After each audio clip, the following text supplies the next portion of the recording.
Buenos días, hermanos. Estamos en el domingo 11 del tiempo ordinario. Hemos celebrado estas dos fiestas hermosas del Sagrado Corazón de Jesús y del Inmaculado Corazón de María. Dos fiestas que nos invitan también a tener ese corazón para con los hermanos. Y ahora vamos a proclamar el Evangelio de este domingo, que está tomado de San Marcos. Y dice así: En aquel tiempo dijo Jesús a la gente: el reino se parece a un hombre que echa simiente en la tierra. Duerma o se levante, la semilla germina y va creciendo sin que él sepa cómo. La tierra va produciendo la cosecha ella sola. Primero los tallos, luego la espiga, después el grano. Cuando el grano está a punto, se mete la hoz porque ha llegado la siega. Dijo también: ¿con qué podremos comparar el reino de Dios? ¿Qué parábola usaremos? Como un grano de mostaza, al sembrarlo en la tierra, es la semilla más pequeña, pero después brota, se hace más alta que las demás hortalizas y echa ramas tan grandes que los pájaros pueden cobijarse y anidar en ellas. Con muchas parábolas parecidas les exponía la palabra, acomodándose a su entender. Todo se lo exponía con parábolas, pero a sus discípulos se los explicaba todo en privado. Palabra del Señor. Estas parábolas de Jesús son maravillosas porque son muy sencillas y, tal como dice acá la Escritura, Él se acomodaba a su entender. A los pescadores les hablaba de peces, de redes, de mar embravecido, de mar calmo, etc. A los agricultores les hablaba de semillas, a los pastores les hablaba de ovejas, en fin, se iba adaptando a los que lo escuchaban. Eso es lo que debería hacer la Iglesia. Y quizás el pecado que hemos cometido es que nos hemos quedado muy en la teología dogmática sin adaptarnos a las personas que nos escuchan. Y por eso muchas veces nuestra plática, nuestra prédica ha sido como un poco vacía, como fuera del tiempo. En circunstancia que la palabra de Dios, si no se aplica al momento que se está viviendo y a la cultura en que se está, no sirve.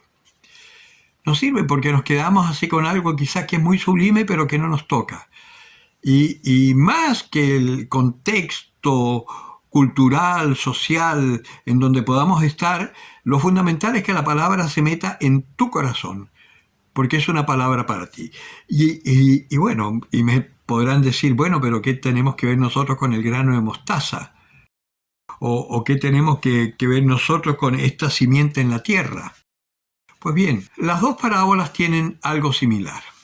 Cuando habla de esta simiente que el sembrador pone en la tierra y esa semilla va creciendo sin que él intervenga mucho, habla también un poco del proceso que el Espíritu Santo va haciendo en nosotros. El que siembra es el Señor, es el Espíritu Santo que hemos recibido y que va sembrando en nosotros este conocimiento de Dios en la medida en que, quizás sin darnos mucho cuenta, pero en la medida en que nosotros escuchemos la palabra del Señor, que es como el agua que nos riega, esa palabra va haciendo algo en nuestro interior y nos va abriendo a un primero como que nos desconcierta porque nos damos cuenta que no estamos ni cerca de lo que el Señor pide o dice. Pero después se va despertando en nosotros un anhelo de parecer o ser como lo que el Señor dice. Y en la medida en que ese anhelo va creciendo dentro de nosotros y no nos escandalizamos al ir descubriendo, porque es un proceso paralelo, ¿no? Al ir descubriendo lo que somos, en la medida en que dejamos que este anhelo crezca, el Señor puede empezar a actuar en nosotros. Y no sé si ustedes han visto alguna vez esos trabajos de botánica que le hacen a los niños en los colegios, sobre todo en los jardines infantiles, que en un vasito pongan una semilla para verla crecer.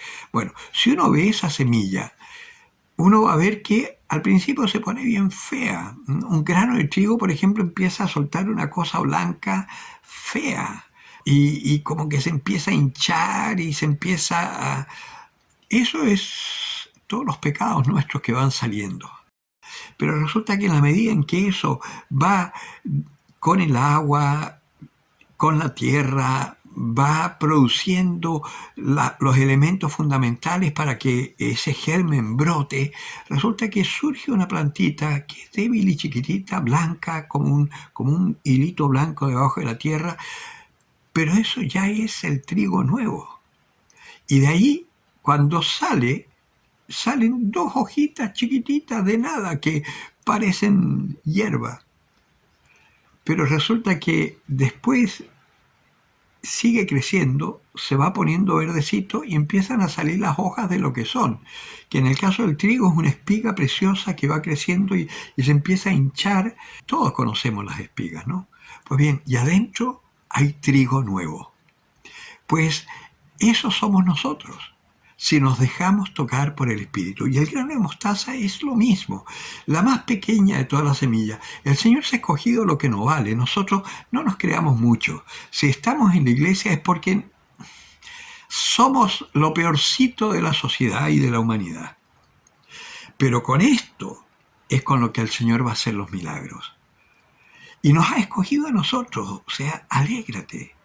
Y es muy pequeña, porque somos pequeños, no tenemos muchos conocimientos, pero el Señor con su palabra, y por eso es importante escrutar las Escrituras, para que esa palabra nos vaya regando internamente, vamos a crecer como este árbol de mostaza, que después es muy frondoso y da mucha sombra a toda clase de animales, que eso es maravilloso, todos los pájaros que quieran y las vacas se pueden poner debajo, es como un árbol. Así podemos ser nosotros también. Y fíjense que la primera lectura del día de hoy, por ejemplo, es una lectura que está muy relacionada con esto. Es del profeta Ezequiel.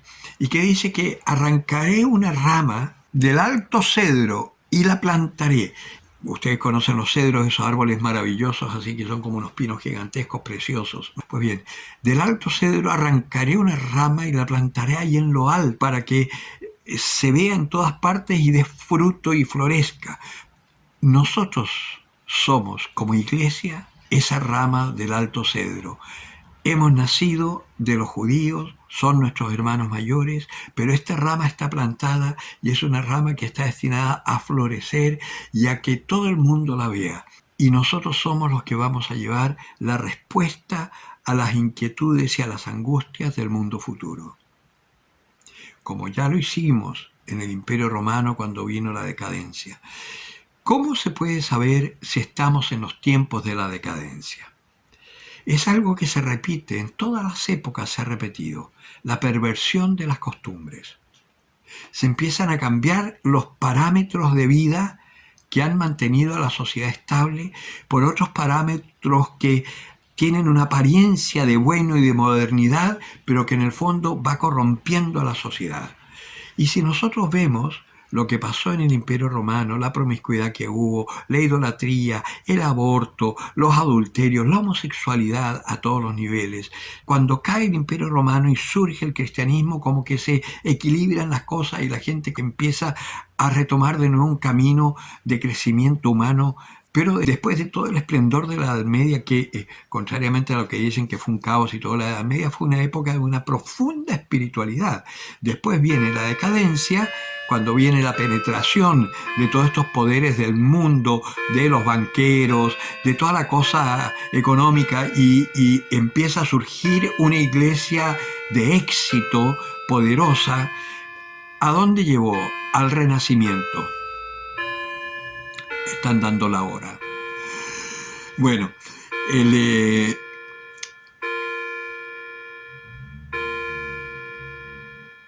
viene todo este esplendor, ¿no? de esta iglesia que empieza a ser poderosa, que ya no está sojuzgada, humilde, al servicio de los señores feudales que la tenían totalmente colapsada y todo, y viene esta iglesia triunfante que va creciendo. Claro, también ahí hay mecenas de las artes, hay cosas muy maravillosas, y viene este renacimiento del paganismo, pero a todo nivel, que han quedado obras espléndidas de esa época. Pero viene toda esta corrupción de los imperios, de los reyes y todo, viene la Revolución Francesa, en fin, y vuelta a empezar de nuevo. Y así ha sido siempre, pues hoy, si miramos lo que estamos viviendo, estamos en esos tiempos. Y además, unos tiempos que son a mi modo de ver, mucho más difíciles porque son casi como definitivos del fin de una era completa. Toda la ideología de género, toda la perversión de las costumbres, todo el abuso, la corrupción a todos los niveles, político,